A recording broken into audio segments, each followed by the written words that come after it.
안녕하세요. 40대 초반의 여성이자 귀여운 아들, 딸을 둔 그냥 평범한 엄마이고 또 시도 때도 없이 티격태격 싸우는 남편의 아내입니다.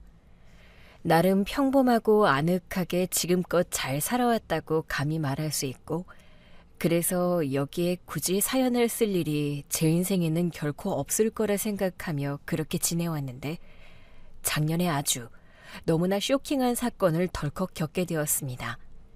그 이야기를 조금도 숨기거나 함부로 과장하지 않고 오직 제 기억대로 솔직하게 써보겠습니다. 간호조무사로 병원에서 쭉 일해오다가 신랑과 막상 결혼을 하게 되면서 새롭게 공인중개사를 열심히 공부해 지금은 부동산 중개인이 되었어요. 남편 쪽 식구로는 시어머니와 시동생이 떡하니 있었는데 두 사람 모두 유독 저를 썩 마음에 들어하지 않았습니다. 왜냐하면 객관적으로도 남편이 저보다 더 잘나기도 했고 무엇보다 제 친정이 그리 잘 살지 못했거든요. 결혼 전 그래서 이별을 단호하게 결심하긴 했지만 신랑이 계속 저를 애타게 붙잡아주고 이 모든 난관을 자신이 꼭 극복하겠다고 그렇게 해줘서 저는 오직 그이만 믿었답니다. 물론 끝까지 탐탁치 않게 생각하긴 했지만 시어머니의 그 무겁던 허락이 결국엔 떨어져서 저희 둘은 비로소 부부의 연을 맺을 수 있었습니다. 그리고 딱 1년 뒤 시동생도 어디선가 제 짝을 만나 결혼을 하려는데 이번에도 역시나 반대가 정말 심했어요. 당신 아들이 비교도 안 되게 훨씬 아깝다면서 아주 모질게 말씀하시면서 그렇게나 완강하게 반대했답니다. 그런데 참 아이러니하게도 이번에도 결국 시동생은 결혼을 했답니다. 자식 이기는 부모가 정녕 없다는 말이 진짜 현실에 그대로 대입했을 때 맞는 말인 건지, 그렇게 저에게는 동서까지 새로운 식구가 또 생겼네요. 5년 동안 동서와 서로에게 의지하면서 지내는데 거의 자매처럼 가까워졌답니다. 또 저와 동서는 시모님만 조심하면서 지내자는 말을 버릇처럼 입에 달고 했는데 늘상 어떻게든 꼭 꼬투리를 잡혀서 혼이 나곤 했답니다. 시댁이 워낙 가까워서 시모님이 시도 때도 없이 부르면 거절하기가 참 어려웠습니다.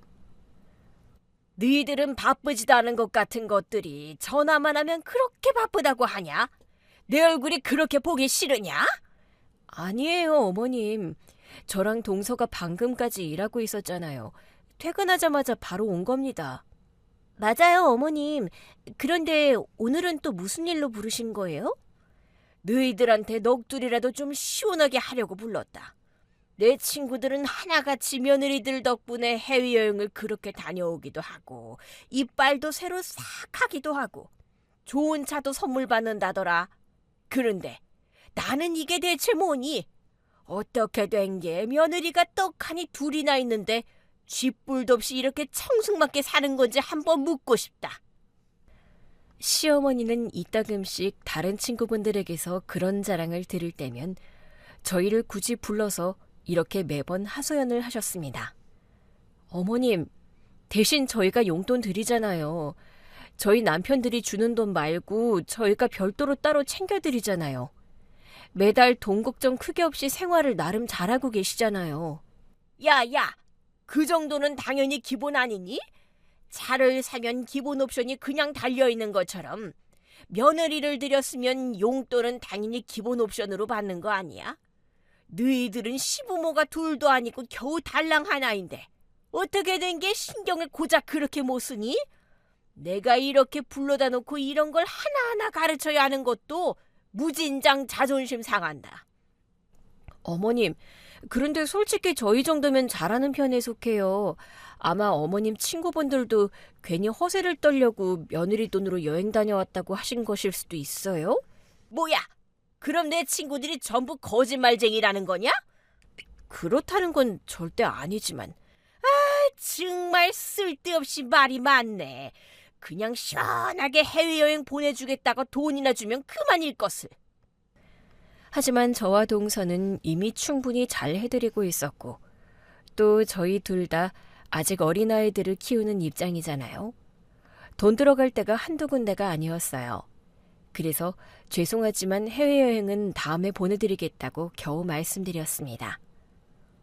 개나 소나 다 새끼 낳아서 기르는데 무슨 그렇게 대단한 일을 하는 것처럼 말하냐?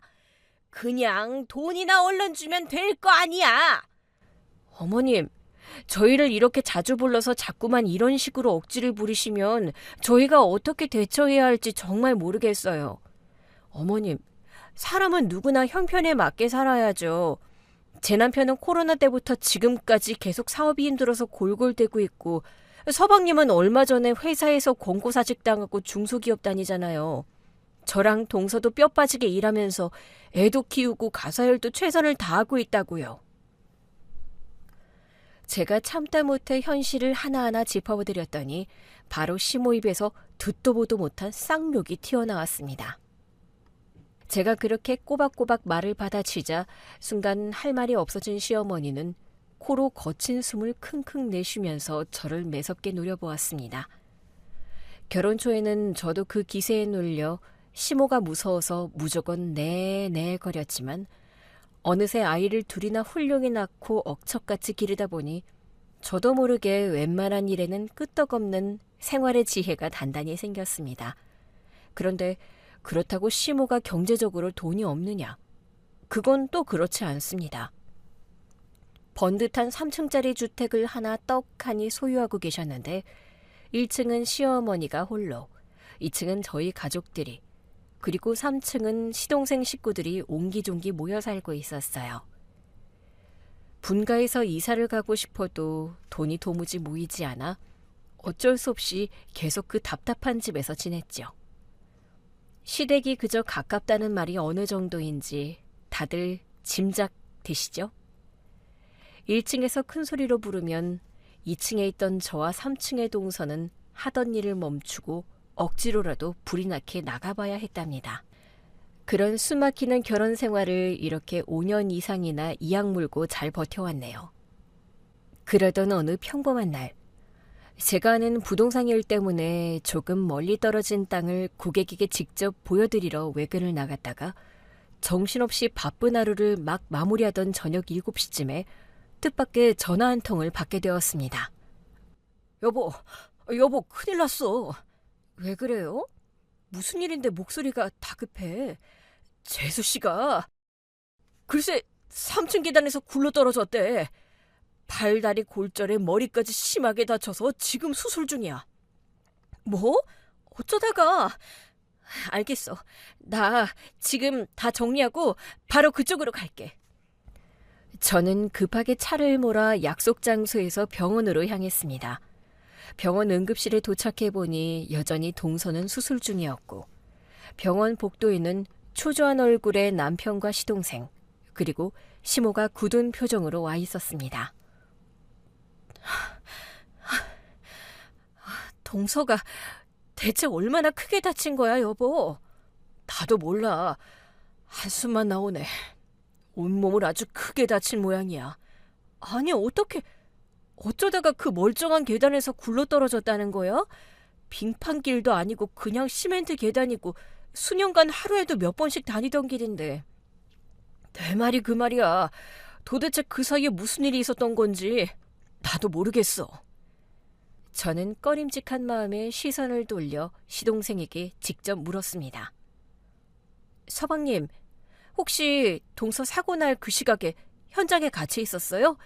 그러니까 집에 먼저 와 계셨냐고요. 시동생은 불쾌한 기색을 감추지 않고 대답했습니다. 아니요, 저는 그때 일 때문에 밖에 있었습니다. 서방님, 평소에 5시면 회사에서 퇴근하잖아요. 형수님, 제 퇴근 시간은 6시입니다. 아무튼 저는 오늘 따로 저녁 약속이 있어서 밖에 있다가 전화를 받고 놀라서 병원에 바로 온 겁니다. 이거 참 보통 큰일이 아니네. 멀쩡하던 동서가 왜 이런 끔찍한 사고를 당한 건지. 형수님, 그냥 운 나쁘게 발을 헛디뎠나 보죠. 아무리 그래도 그렇지 어떻게 온몸이 만신창이가 되고 지금 당장 수술할 정도일 수가 있냐고요. 참, 형수님 말 이상하게 하시네. 그럼 지금 제가 제 아내를 떠밀기라도 했다는 거예요? 시어머니가 버럭 소리를 질렀습니다. 야, 너 지금 선을 넘어도 한참을 넘는 거야. 어디서 감히 하늘 같은 내 아들을 의심해? 아니, 어머님, 의심이 아니라 사람이 저렇게 크게 다쳤으니까 하는 말이죠. 하여튼 너는 예나 지금이나 그 싸가지가 더럽기 없어. 그 방정 맞은 주둥아리를 어떻게 하면 다칠 것이냐? 보다 못한 남편이 큰 소리로 중재했습니다. 다들 그만하세요. 지금 재수 씨가 저 안에서 사경을 헤매며 심각한 상태예요. 우리 모두 무사히 수술을 받고 나오길 한마음으로 기다려야 한다고요. 자, 일단 상황 정리 좀 해봅시다. 재수 씨는 수술이 얼마나 더 걸릴지 모릅니다. 우리한테는 아이들이 있으니 집에 데려가서 돌봐줘야 해요. 여보, 당신이 우리 애들이랑 조카 아이들을 데리고 가서 저녁 먹이고 재워줘. 어머니랑 같이. 나랑 동생이 여기 병원에 남을게. 그제야 제 눈에 차가운 의자에 쭈그리고 앉아있는 아이들이 보였습니다. 아, 알았어. 애들이 얼마나 많이 놀랐겠어. 어서 내가 데려갈게. 어머니도 같이 가서 좀 도와주세요. 애들이 여럿이잖아요. 시모는 제 말을 딱 잘라 거절했습니다. 싫다. 내가 평소에도 너희 집 애들 보는 것도 싫어서 딱 거절했는데 오늘이라고 뭐가 다를 거라 생각하냐? 난 지금 내 며느리가 젖골이 나서 충격받은 상태라 뜨끈한 사우나 가서 땀이나 좀 빼야겠다. 네? 어머니, 지금 재수 씨가 저렇게 크게 다쳤어요. 수술 중이라고요. 누가 그걸 몰라서 묻냐? 그리고 작은 애가 저기서 아주 죽기라도 한대. 몰라. 난 내 몸이 먼저니까 사우나에 가서 지지고 잘 거야. 시어머니는 그토록 철없고 이기적인 말을 아무렇지도 않게 남발하더니 혼자 유유히 병원에서 떠나버렸습니다. 그래서 저는 어쩔 수 없이 저희 애들과 동서의 애들을 전부 데리고 집으로 돌아갔어요. 아이들 저녁을 먹이고 씻기고 겨우 잠을 재웠죠. 그리고서 걱정되는 마음에 남편에게 다시 전화를 걸었습니다. 여보, 지금 병원 상황은 좀 어때? 아직도 수술 중이야. 누구 하나 안 나와서 정확한 상황을 파악하지 못했어. 우리 불쌍한 동서 어떡하면 좋지? 꼭 무사해야 할 텐데. 괜찮을 거야. 너무 걱정 마. 여보, 애들은 좀 어때? 놀라긴 했지만 그래도 지금은 괜찮아진 것 같아. 그런데 왜 애들을 그 복잡한 병원에 데려간 거야? 누가 데려갔어? 내가 퇴근하면서 연락을 받고 급한 마음에 어머니한테 대신 부탁했지. 어린이집이랑 유치원 들러서 애들을 싹 픽업해달라고. 난 어머니가 당연히 집으로 애들을 데려갈 줄 알았는데 병원으로 전부 데리고 오셨더라. 그런 거야? 어머님도 참, 왜 그 어린애들까지 병원에 데리고 온 건지 모르겠네. 어머니도 갑작스러운 일에 많이 놀라셨겠지. 그래서 걱정되는 마음에 병원으로 바로 데려오신 걸 거야. 그래, 뭐 이해해. 나 어머님 흉보는 건 아니야? 알았어. 여기 병원은 나랑 동생이 있으니까 너무 염려하지 말고 당신도 어서 좀 쉬어. 수술 끝나거나 다른 무슨 일이 있으면 바로 연락할게. 알았어. 수술 끝나면 꼭 연락해줘. 저도 지친 몸을 뉘어 잠을 좀 잘까 했는데 동서 걱정이 한가득 앞서서 불안한 마음에 조금도 잠이 오지 않았습니다. 새벽 3시쯤에 동서가 수술을 받고 중환자실에 들어갔다는 연락을 받았는데 아직은 의식이 없다고 하더군요. 그렇게 뜬 눈으로 밤을 꼬박 새우고 아침이 되자마자 저는 아이들을 깨워 씻긴 뒤 정신없이 밥을 먹여서 어린이집에 서둘러 등원시켜줬습니다. 그리고 저는 제 일터인 부동산 사무실로 겨우 출근해서 굳은 표정으로 바로 남편에게 전화를 걸었어요. 당신 아직 병원이야? 아니, 나도 일을 해야 하니 1시간 전에 잠깐 사무실 나왔어. 동생이 자기가 혼자 있겠다고 고집을 부려서 일단 나왔어. 이따 저녁에 다시 가보려고.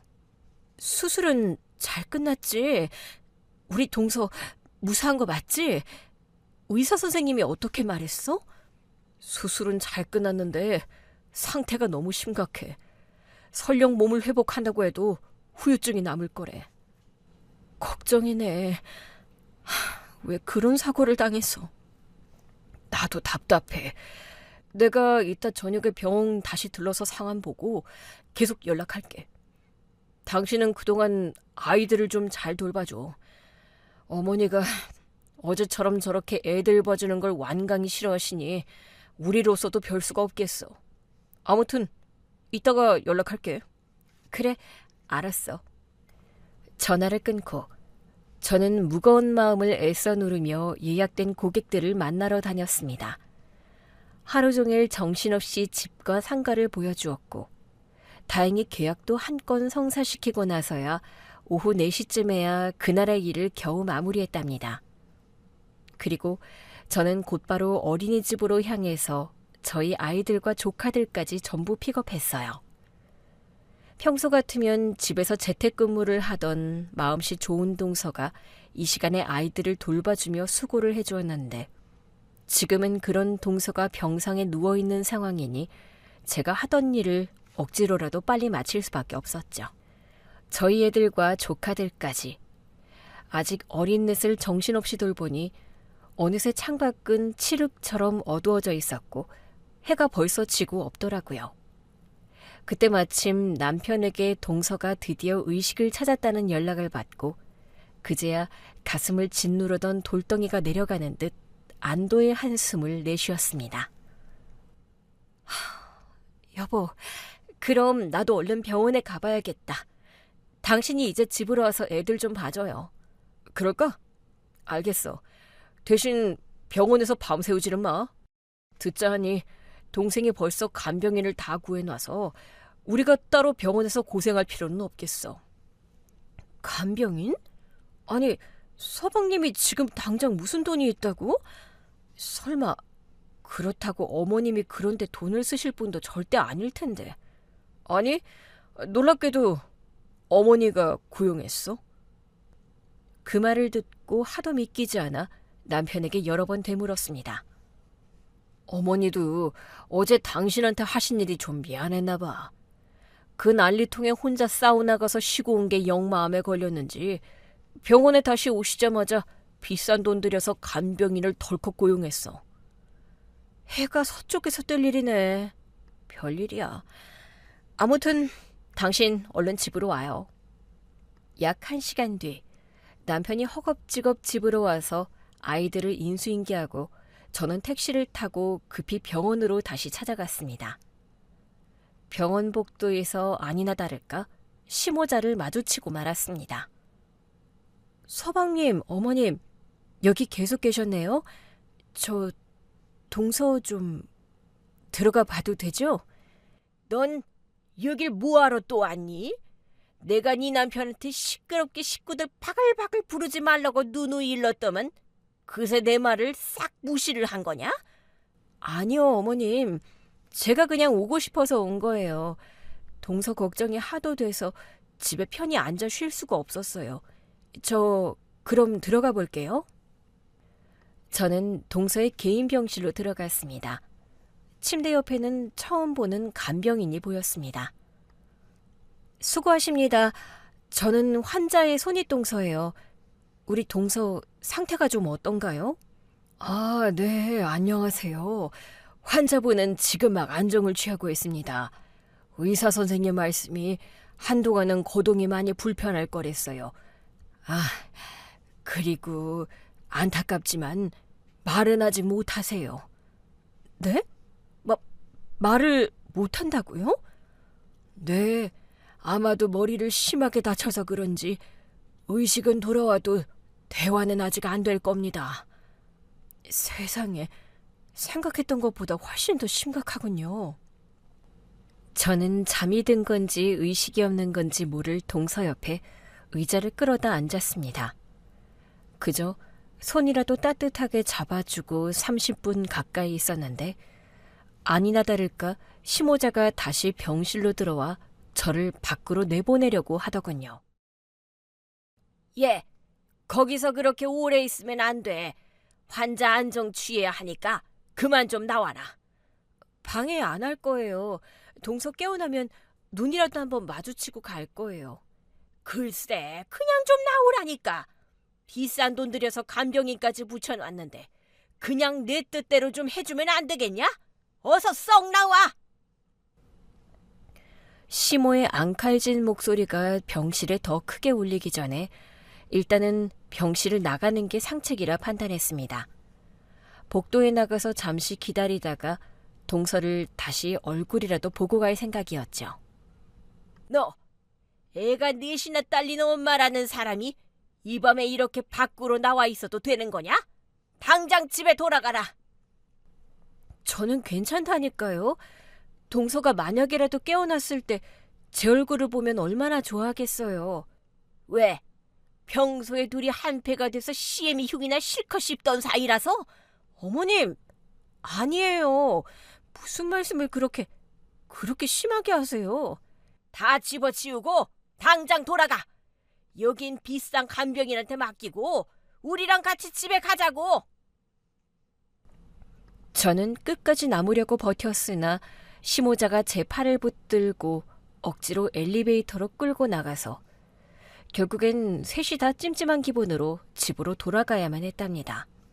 다음날 저는 시모가 병원에 없을 것 같은 오후 시간을 노려 동서를 찾아갔습니다. 다행히 이번엔 동서가 눈을 뜨고 의식을 차리고 있었습니다. 동서, 나 알아보겠어? 세상에, 말소리가 하나도 안 나오나 보네.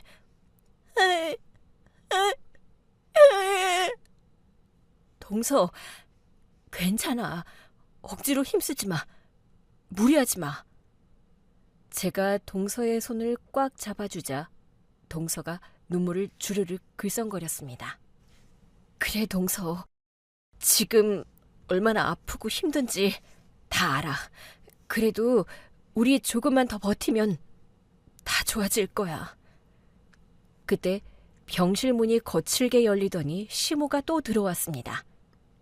그만했으면 됐다. 그만 나가봐. 어머님, 자꾸 왜 그러세요? 이제 겨우 동서랑 눈을 마주쳤는데 벌써 가라뇨? 그리고 어머님은 대체 간병인까지 비싸게 쓰시면서 왜 이렇게 하루 종일 병원에 붙어 계신 거죠? 야, 부모가 자식 걱정돼서 이러고 있는 걸 이제 니년 허락을 받고 양해를 구해야 하는 일이냐? 감히 시애미를 가르치고 들려고 하네? 넌 도대체 언제쯤 인간이 될래? 네, 제가 어머님께 버릇없게 군 건 사과드릴게요. 하지만 저도 오늘은 이대로 그냥 나갈 수 없습니다. 동서 옆에서 뭐라도 할 거예요. 그래, 네 마음대로 해라. 대신 둘째가 잠들면 그때는 군소리 말고 바로 나가. 그래서 저는 동서 옆에 가만히 붙어 있었는데 의사소통이 전혀 안 되니 그저 멍하니 바라보거나 손을 잡아주는 것 말고는 제가 해줄 게 없었습니다.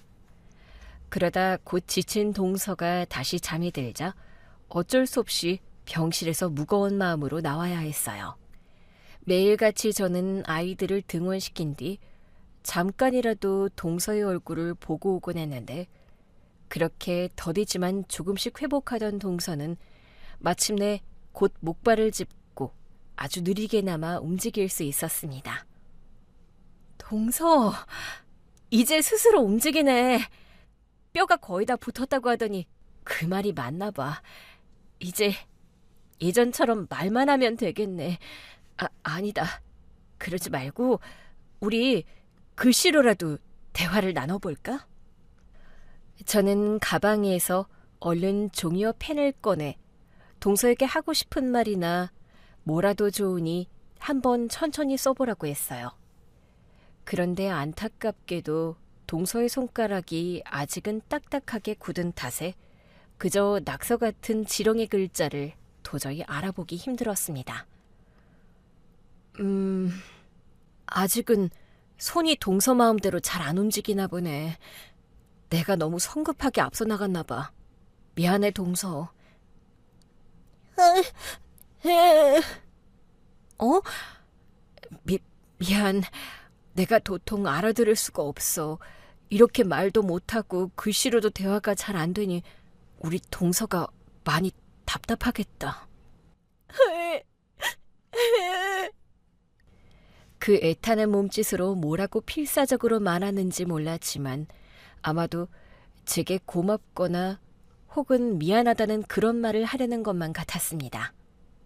동서, 아무 걱정 말고 빨리 툭툭 털고 예전처럼 우리 건강하게 지내자. 얼른 씩씩하게 회복해. 바로 그 순간 병실 문이 거치게 휙 열리며 시어머니가 또다시 잔소리를 해댔습니다. 너 아직도 안 갔냐? 이제 그만 좀 가. 애들은 어쩌고? 어머님, 이제 동서는 혼자 있기보다 옆에 누가 있으면 오히려 더 좋다고요. 의사 선생님도 옆에서 계속 귀찮게 말도 걸어주고 손도 많이 잡아주라고 하셨어요. 그건 이 시애미엔 내가 차고 넘치도록 충분히 많이 하고 있으니까 넌 그만 좀 가봐. 참으로 이상하게도 시어머니는 그날 이후로 동서병실에 무슨 감시라도 하듯 하루 종일 꼭 붙어 있었습니다. 그 비싼 돈을 들여 간병인까지 따로 고용했는데 대체 왜 저러시는 건지 저는 도무지 이해할 수가 없었습니다. 만약 시어머니가 평소에 저희에게 조금이라도 살갑고 따뜻한 분이셨으면 이런 삐딱하고 의심 섞인 생각을 하지도 않았겠지만 늘상 저희 두 며느리를 벌레 보듯 미워하고 그토록 귀찮아하시던 분이 갑자기 저러시나 하는 의구심이 자꾸만 들었죠. 시동생은 장기 출장이 있다면서 아픈 동서를 두고 지방으로 떠나기도 했답니다. 한 번은 제가 답답해하는 동서를 휠체어에 태워 잠시 바람이라도 쐴 겸 산책을 하려는데 시어머니가 저더러 쓸데없는 짓으로 동서 감기나 들게 할 참이냐며 벼락같이 짜증을 내는 바람에 어쩔 수 없이 병실에서 조금 더 머뭇거리다가 집으로 돌아와야 했습니다. 그리고 꼬박 한 달이라는 시간이 더 흐른 뒤 동서가 드디어 퇴원을 하게 되었습니다. 하지만 여전히 목발을 짚고 다녀야 해서 3층 집안에서 꼼짝없이 약 먹고 쉬는 것 말고는 아무것도 할 수가 없었죠. 시어머니가 퇴원한 후에도 여전히 그 간병인을 24시간 붙여놔서 제가 딱히 신경 써야 할 부분은 그리 많지 않았습니다. 그리고 동서가 완전히 몸을 회복하고 말문이 트일 때까지는 제가 2층에서 조카들을 도맡아 봐주기로 했답니다.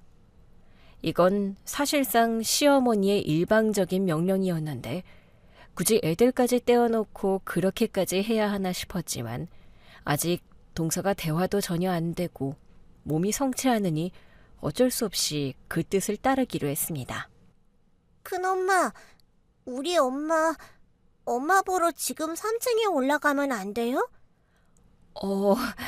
우리 민희가 엄마가 많이 보고 싶구나. 그래, 가자. 대신 엄마 아직 아프시니까 절대 힘들게 하면 안 돼. 네, 언니랑 제가 약속할게요. 절대로 힘들게 안 할게요. 얼른 올라가요. 네? 조카들을 데리고 2층에서 3층으로 막 올라가는데 마침 시어머니가 계단에서 험악한 표정으로 내려오고 있었습니다. 너희들 지금 어디 올라가냐? 예, 지금 둘째 겨우 약 먹고 잠들었다. 귀찮게 굴지 말고 당장 내려가라. 어머님, 글쎄 애들이 엄마가 이렇게 보고 싶다는데 그걸 어떻게 야박하게 막아요. 설령 동서를 깨우더라도 애들 얼굴은 보게 해줘야죠. 아니 글쎄, 아픈 사람 쉬어야 하니까 내 말을 좀 들으라고. 어머님, 그래도 퇴원까지 했는데 대체 언제까지 이렇게 애들이랑 생리별을 시켜야 해요? 그냥 이제부터라도 애들을 3층에서 지내게 해주시죠. 내가 안 된다면 그런 줄 알아. 아무리 퇴원을 했어도 내 귀한 며느리 몸이 다 낫기 전까지는 내가 딱 정해준 그 약속한 시간에만 만나라. 아니요. 애들이 이렇게까지 엄마를 보고 싶다는데 저는 오늘 잠을 깨워서라도 꼭 만나게 해줄 거예요. 저는 시어머니 말을 그대로 무시하고 애들을 데리고 마저 올라가려는데 시어머니가 다짜고짜 제 어깨를 손으로 툭 밀치면서 경고하더군요. 인연이?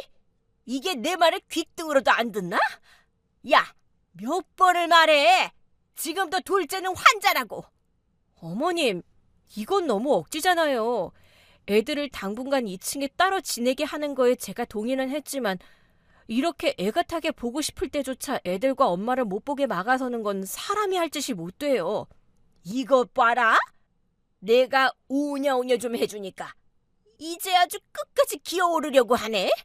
어머님, 어머님이 언제 저한테 오냐오냐 하셨어요? 늘상 저한테 짜증내고 미워하고 막말만 퍼부으셨잖아요. 이게 지금 애들 앞에서 못하는 소리가 없네. 저는 순간 울먹이는 아이들을 돌아보고 잘못했다고 황급히 사과드렸습니다. 죄송합니다, 어머님. 그래도 지금은 애들을... 내가 잠들었다고 했으니까 나중에 다시 와라. 앞으로 둘째를 보려면 무조건 나한테 먼저 허락부터 맡으라고. 시어머니가 끝까지 계단 앞을 떡하니 가로막고 버티고 있어서 결국엔 제가 또 져주기로 하고 울먹이는 아이들을 달래며 다시 2층 집으로 돌아갔습니다. 조카들은 엄청나게 실망을 했죠.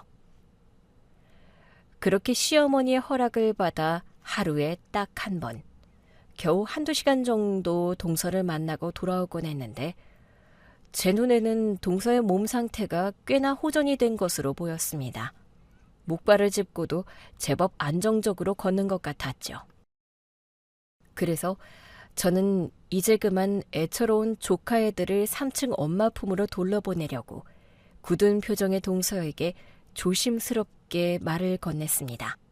동서, 이제 뼈는 얼추 다 붙은 거지. 아직 걷는 게 조금 불편해 보이긴 해도 이젠 애들 데리고 와서 같이 지낼 수 있지? 그러자 동서가 고개를 가로젓더군요. 왜? 안 돼? 아직도 몸이 많이 아파? 그러자 동서가 이번에는 고개를 끄덕였습니다. 아이고, 속상하네. 동서도 자기가 낳은 그 예쁜 자식들과 이렇게 기약 없이 떨어져 지내는 게 내가 옆에서 보기에도 너무 안쓰럽다. 어? 동서도 지금 나처럼 속상하다고? 그래, 당연히 속상하겠지. 오죽하겠어? 그래도 몸이 아픈 자네가 아직은 불편하다는데 내가 어쩌겠어. 알았어. 애들은 걱정 말고 내가 계속 잘 돌보고 있을게. 결국엔 그렇게 시어머니에 이어서 정작 엄마인 동서까지도 조카들을 3층 집에 들이기를 원하지 않는 기색을 보이니 어쩔 수 없이 저희 집 2층에서 조카들을 계속 돌보았어요. 태어난 지 어느덧 보름이라는 시간이 훌쩍 지난 동서는 병원에 정기검진을 가는 날에만 간병인과 시어머니의 부축을 받으며 함께 병원에 다녀왔더군요. 그것만 빼면 두문불출하고 3층 집에서만 틀어박혀 지내야 했죠. 금요일 오후 2시쯤 느긋하게 점심시간을 보내고 다시 사무실로 막 들어가려는데 설명할 수 없는 이상한 기운이 제 주변을 감도는 게 느껴졌어요. 무슨 불길하고 큰일이라도 당장 터질 것 같은 그런 이상한 예감이 오싹 소름을 끼치게 했답니다. 이 찝찝한 기분으로 도저히 일하러 들어가기보단 지금 당장 집에 들러서 3층에 꼼짝없이 갇혀있는 동서를 꼭 한번 만나봐야 할 것만 같았습니다. 그래서 저는 마음이 급해져 시댁 건물이 있는 쪽으로 향했고 계단에 막 오르려고 했어요. 그런데 바로 그때 위에서부터 터벅터벅 계단을 누군가 내려오는 소리가 들려 저도 모르게 얼른 기둥 뒤로 몸을 감췄습니다. 가만히 보니 시모와 그 간병인이 동시에 1층으로 함께 내려오더라고요. 둘이서 무슨 대화를 그리 심각하게 나누는지 표정이 아주 어두워 보였습니다. 어쨌든 저는 그 두 사람이 밖으로 나가는 것을 확인하고 3층으로 소리나지 않게 까치발을 들고 살금살금 올라가 현관문을 가볍게 노크했습니다. 그리고 목소리를 한껏 낮춰 동서를 불렀어요. 동서, 안에 있지? 나야, 나. 형님이야. 잠깐 문 좀 열어줘. 혹시 별일 없는지 그냥 걱정이 돼서 와봤어. 이윽고 한참 뒤에 현관문이 아주 살짝 틈만 보일 정도로 열렸습니다. 동서, 괜찮은 거지? 별일 없고? 아니, 그냥 갑자기 이상한 느낌이 들어서 걱정돼서 와봤어. 혹시 쉬는데 내가 방해한 거면 이만 가볼게. 바로 그 순간 도저히 제 눈과 귀로도 믿지 못할 일이 벌어졌습니다. 형님, 지금 혼자 오신 거죠? 밖에 어머님은 없죠? 형님, 저 좀 제발 도와주세요. 동서, 지금 말을 한 거야? 쉿, 형님, 목소리 낮추세요. 얼른 안으로 들어오세요. 자세한 건 안에서. 저는 너무 놀라 입을 틀어막고 그대로 동서의 집안으로 황급히 들어갔습니다. 동서, 이게 다 어떻게 된 일이야? 그동안 안 나오던 말소리가 나왔어? 언제부터 이랬던 거야? 형님, 미안해요. 사실 말은 진작부터 나왔는데 어머님이 무서워서 일부러 소리를 안 낸 거예요. 그게 다 무슨 말이야? 내가 알아들을 수 있게끔 처음부터 차근차근 설명을 좀 해줘. 그러자 동서가 깊은 한숨을 내쉬며 그동안 숨겨왔던 끔찍한 비밀을 드디어 폭로했습니다. 형님, 있잖아요. 저요. 그날 계단에서 굴러떨어져서 이렇게 다친 거 제 실수가 아니에요. 실은 그날 저를 뒤에서 세게 밀쳐서 떨어뜨린 사람이 따로 있어요.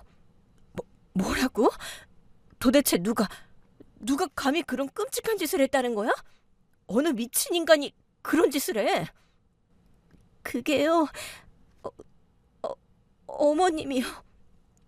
뭐라고? 누구? 어머님이? 동서, 지금 제정신으로 하는 말 맞지? 아직 머리를 다쳐서 혹시 헛소리하는 거 아니지? 아무리 시어머니가 평소에 저희를 지독하게 미워했다지만 며느리를 계단에서 밀어버리는 그런 무서운 짓을 벌일 사람은 절대 아니었어요. 하지만 이어서 동서가 털어놓은 비밀은 더욱 끔찍했습니다. 형님, 사실 그 일가 바람이 났어요. 벌써 작년부터 시작됐는데 저는 석 달 전쯤에야 그 더러운 사실을 알게 됐어요. 아무튼 그 인간이 바람나는 걸 알고 나서 엄청나게 싸웠어요. 당장 그 여자랑 정리하라고 일렀죠. 저는 아직 애들이 너무 어리니까 이혼은 어떻게든 참고 싶었어요. 근데 그게 참 돌이켜보면 한심하고 바보 같은 생각이었어요. 바람? 서방님이 바람을 피웠다고? 네. 그런데 저한테 그 현장을 들킨 이후로는 아주 적반하장으로 계속해서 저한테 이혼하자고 닥달했어요. 집에만 오면 이혼 서류부터 펴고 당장 도장을 찍으라고 매일같이 강요했죠. 하지만 저는 너무 억울하기도 했고 그 인간이 그 상간녀랑 새롭게 시작하는 꼴을 두 눈 뜨고 보고 싶지 않았어요. 그러니까 그 인간이 글쎄 집에 그 상간녀를 버젓이 데리고 왔어요. 다행히 애들이 없을 때 오긴 했지만 그게 사람으로서 할 짓인가요? 저는 너무 화가 나서 그날 남편을 개패듯이 패고 그 상간녀랑 머리채를 잡고 한바탕 싸웠어요. 그런데 바로 그 사이 시어머니가 3층으로 올라와서는 그 상간녀랑 한패가 돼서 같이 저를 집 밖으로 질질 끌고 나가더라고요. 그리고 이 집 계단 앞에서 저를 밀어버렸어요. 고의적으로요. 그게 다 사실이야? 어떻게 사람이 그런 무서운 짓을...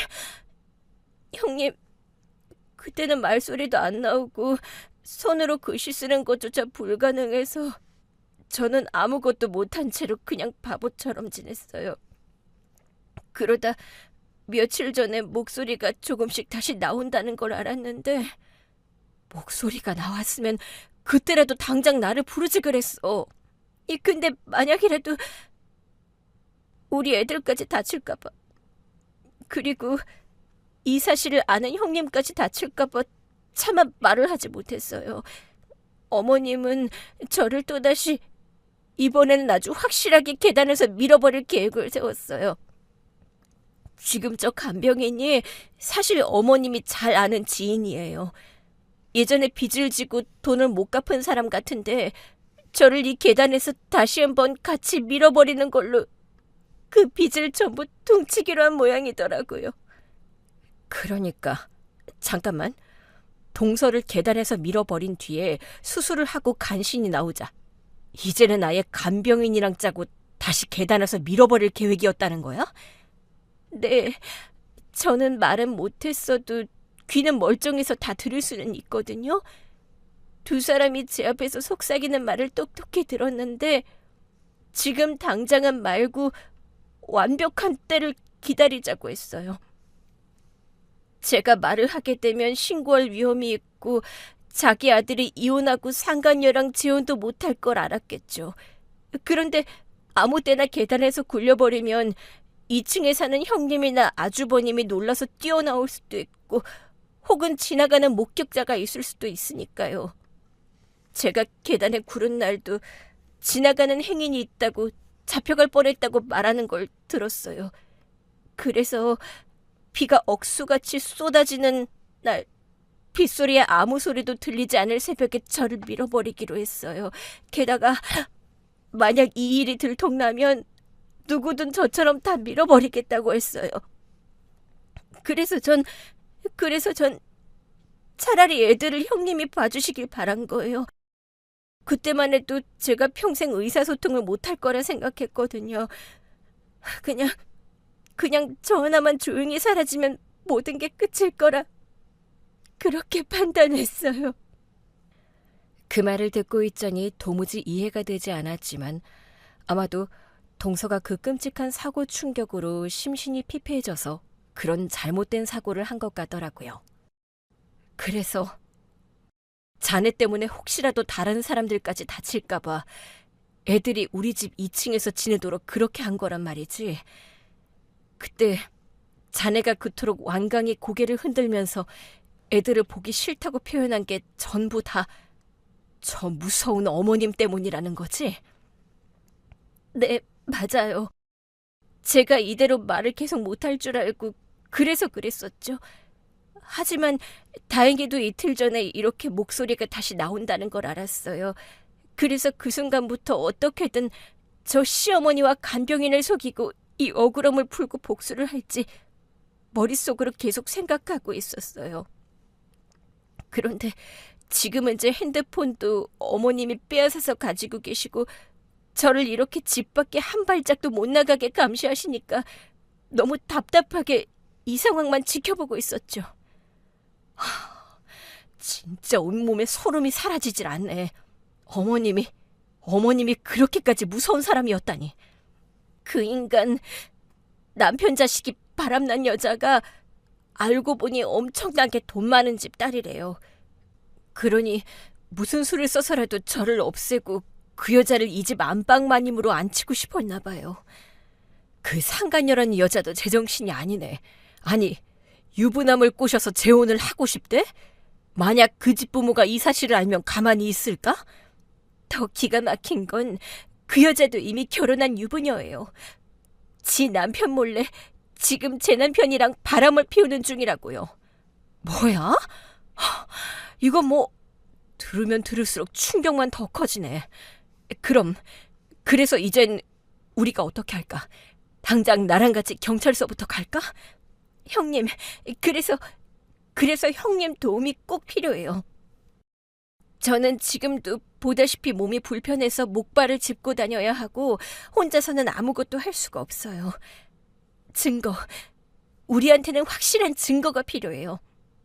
어머님이 저를 이렇게 해치려고 했다는 증거, 그리고 제 남편이 그 여자랑 바람을 피웠다는 증거를 형님이 제발 좀 찾아주세요. 저는 형님이 돌아올 때까지 여기서 계속 시모와 간병인 앞에서 말 못하는 연기를 하고 지낼게요. 형님, 부탁드려요. 그 말을 듣고 저는 일단 대답은 알겠다고 했지만 이런 위험한 상황에 동서를 이 끔찍한 집에 계속 혼자 머물게 하는 게 과연 맞나 싶더라고요. 당장이라도 하늘에서 비가 쏟아지지 않기만을 간절히 바라고 어떻게든 빨리 그 증거라는 것을 수집하기로 굳게 마음먹었죠.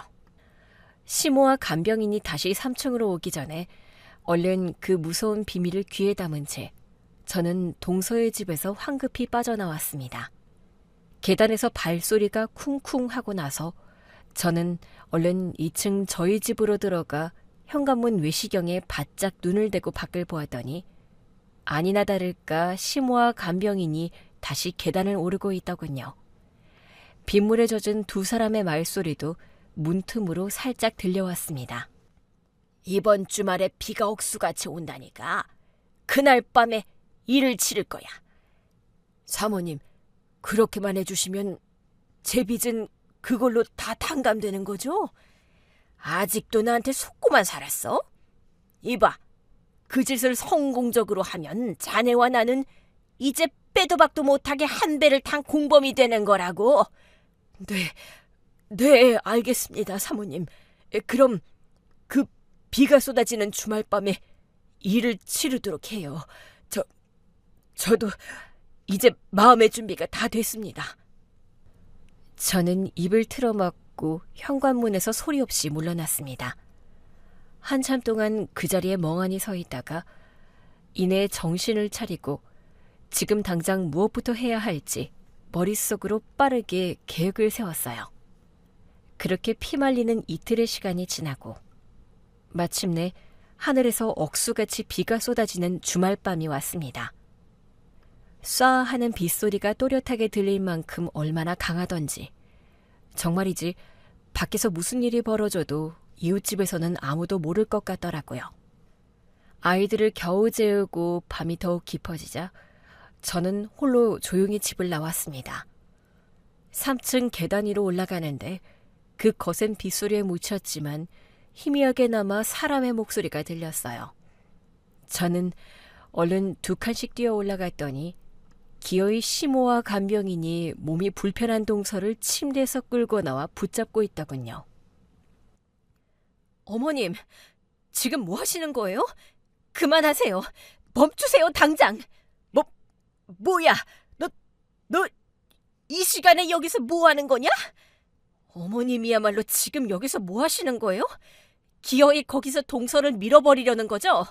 전에도 어머님이 동서를 밀어서 이렇게 다치게 한 거잖아요. 네가 그걸 도대체 어떻게? 바로 그 순간 그동안 말을 못하던 동서가 또렷하게 입을 열었습니다. 어머님, 이제 그만하세요. 너 뭐야? 너 왜 말을 하는 거야? 말이 나오니까 하는 거죠. 어머님, 이제 다 끝났어요. 에이씨, 몰라. 일단 이것부터 빨리 밀어버리고 저기 서 있는 저 기집애도 같이 밀어버리면 그만이야. 어서 일을 시작하자고. 사모님, 아무래도 이제 멈추는 게. 야, 너 내 빚 갚을 능력이나 돼? 너 당장 사기죄로 콩밥 처먹게 해줄까? 당장 시키는 대로 저것부터 집어 던지자고. 사모님, 저기 또 누가 올라와요. 경찰이에요. 이 여편 내가 지금 헛것을 봤나? 이 빗속에 경찰이 어디에 있다고 그래? 간병인이 잘못 본 줄 아는 것 같았는데 우비를 입은 경찰들이 진짜로 계단을 급하게 올라오고 있었습니다.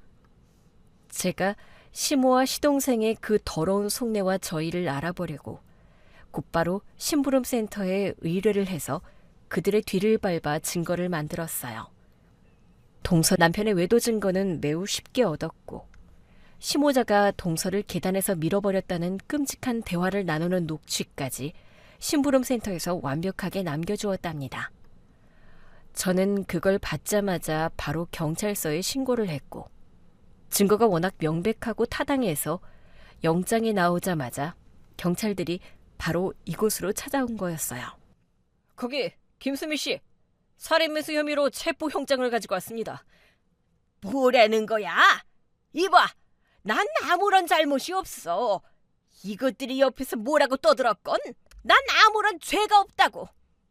일단 붙잡고 있는 그 여자분부터 안전하게 놓아주시죠. 저희가 곧 올라갈 테니 순순히 따라오시는 게 좋을 겁니다. 이런, 도대체 이게 다 어떻게 된 거야? 어머님, 전부 제가 한 겁니다. 어머님이 동서를 해치려고 한 거 제가 증거로 다 남겼어요. 사람 써서 미행하면서 사진이랑 녹취까지 싹 다 얻어냈다고요. 이제 어머님은 더는 피할 길이 없습니다. 일이 아주 더럽게 꼬였네. 나 그럼 이제 감옥 가는 거야? 그렇겠죠, 어머님. 그러니까 지금이라도 용서를 빌어요. 어서 동서한테 무릎 꿇고 용서를 빌라고요. 내가 미쳤냐? 나 죽어도 감옥은 절대 못 가. 어이, 거기 여편네. 내 둘째 며느리를 저 짭사들한테 그대로 집어 던지고 저것들까지 싹 다 계단에서 굴려버리자고. 이판사판이야. 얼른 힘줘. 사모님, 안 되겠어요. 저는 아직 아무 짓도 안 했으니 자수하면 정상 참작이 될 거요. 저는 못합니다. 야, 네가 지금 내 빚을 못 갚으면 내가 너를 당장 고소할 거라고 했지. 당장 내가 시키는 대로 해. 어서. 못합니다. 저는 이제 못해요. 그러자 시모는 이성을 잃고 간병인의 팔을 거칠게 붙잡더니 악을 쓰며 말했어요. 그래, 좋아. 오늘 여기서 나만 살아남고 나머지는 싹 다 저 세상 가는 걸로 끝내자.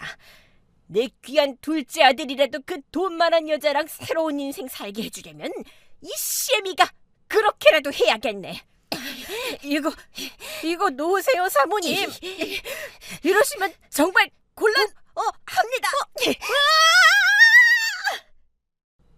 두 사람이 좁은 계단에서 거칠게 실랑이를 하다가 그만 간병인이 시모를 계단 밑으로 세게 밀어버렸습니다.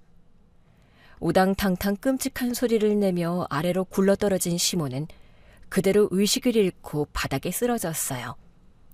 형사들은 그 모습을 보고 바로 119를 불렀고 쓰러진 시모에게 급히 심폐소생술을 했습니다.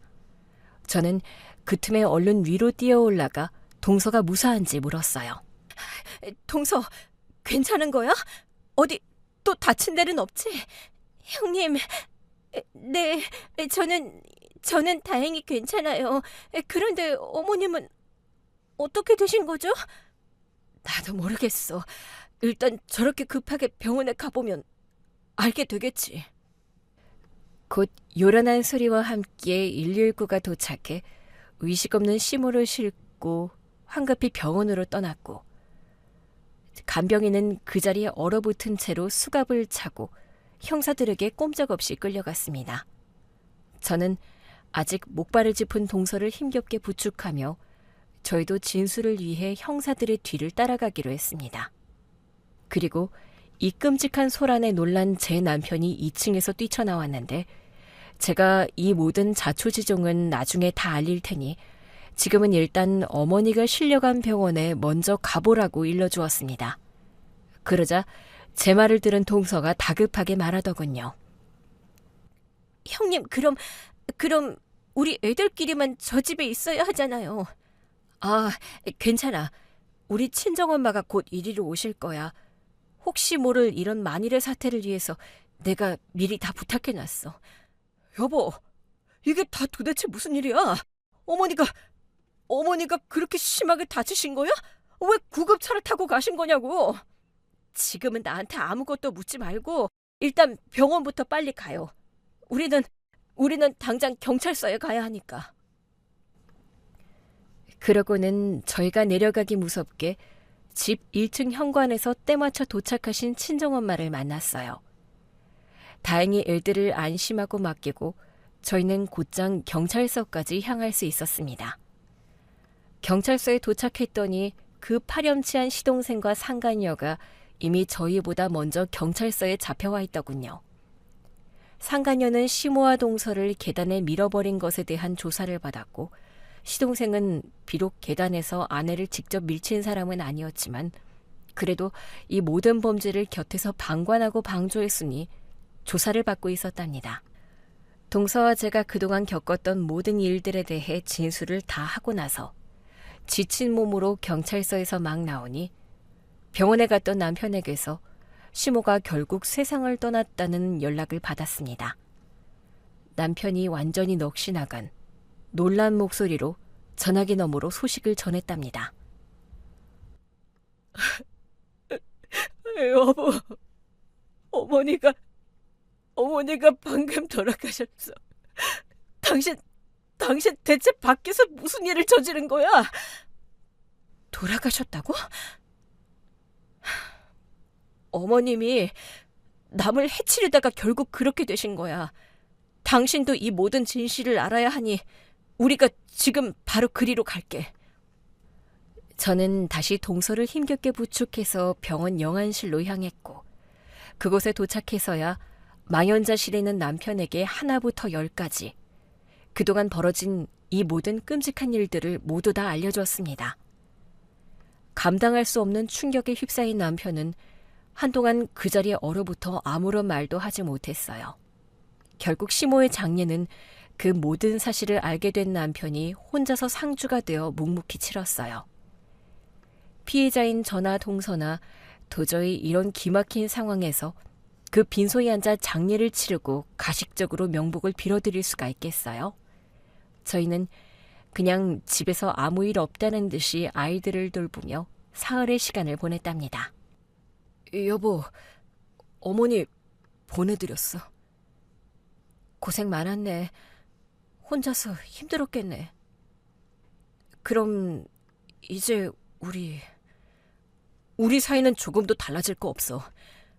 어머니가 용서받지 못할 큰 잘못을 저지른 것이고 그 끔찍한 사고도 결국 본인 때문에 난 거잖아. 돌아가신 분한테 이런 말까지 하긴 못하지만 스스로 죄에 대한 벌을 받으신 거야.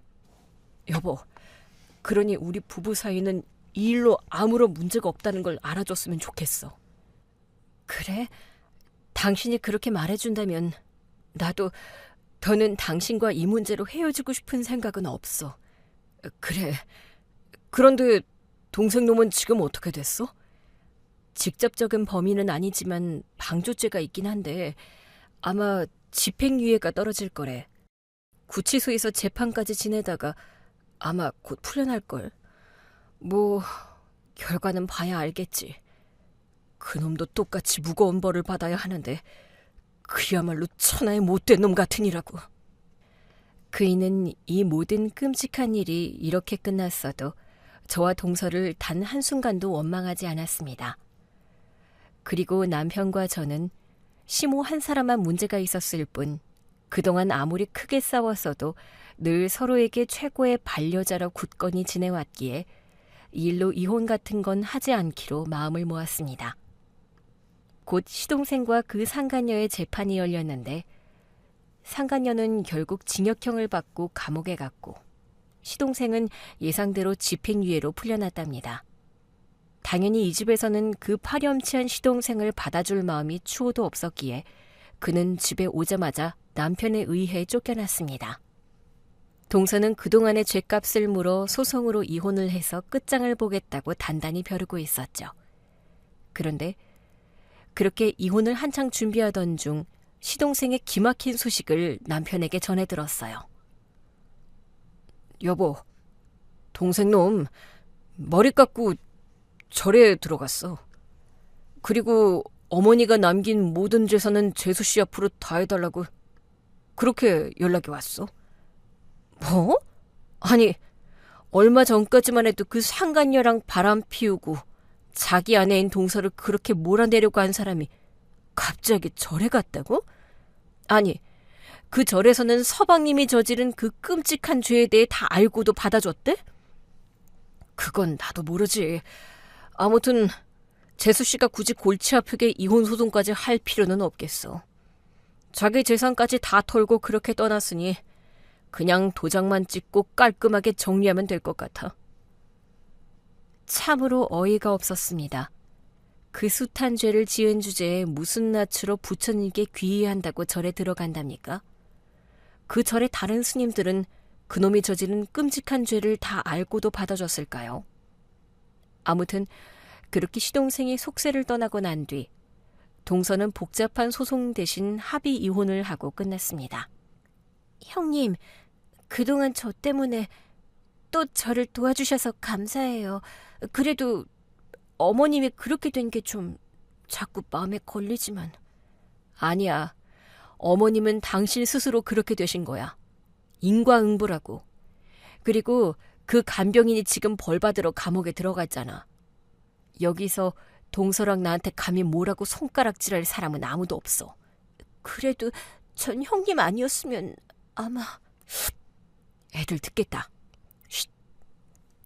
우리 이제 그런 무서운 이야기 하지 말고 그냥 저렇게 해맑게 웃고 즐기자. 지금 이 순간 우리 애들이 저렇게 다시 웃는 게 얼마나 예쁜지 그것만 눈에 담아둬야 해. 네, 형님. 형님 말이 맞아요. 이렇게 시어머니의 그 끔찍했던 사고 이후에도 저와 동서는 여전히 한 건물에 붙어서 서로 의지하며 살았어요. 그런데 아무래도 그 흉흉한 일이 벌어졌던 시모가 남긴 그 주택집에서는 아이들을 키우며 계속 살고 싶지 않더라고요. 그래서 저희는 다른 동네의 주택으로 이사를 갔고 동서도 저희를 따라 바로 저희 옆집으로 나란히 이사를 왔답니다. 참으로 끔찍하면서도 천운으로 무사히 끝이 난 이 지독했던 사건은 이제 빨리 잊으려고 저희 모두 노력하고 있습니다. 오늘 이렇게 용기를 내어 사연을 보내고 나중에 동서와 이 사연을 같이 들으면서 그때의 끔찍한 기억들을 마지막으로 훌훌 털어버렸으면 하는 간절한 마음입니다. 저희 두 가족의 앞날에 더는 아무 탈 없이 무탈하고 건강하게 잘 지낼 수 있도록 여러분의 따뜻한 응원을 주셨으면 좋겠네요. 그럼 이만 물러가겠습니다. 들어주셔서 감사합니다.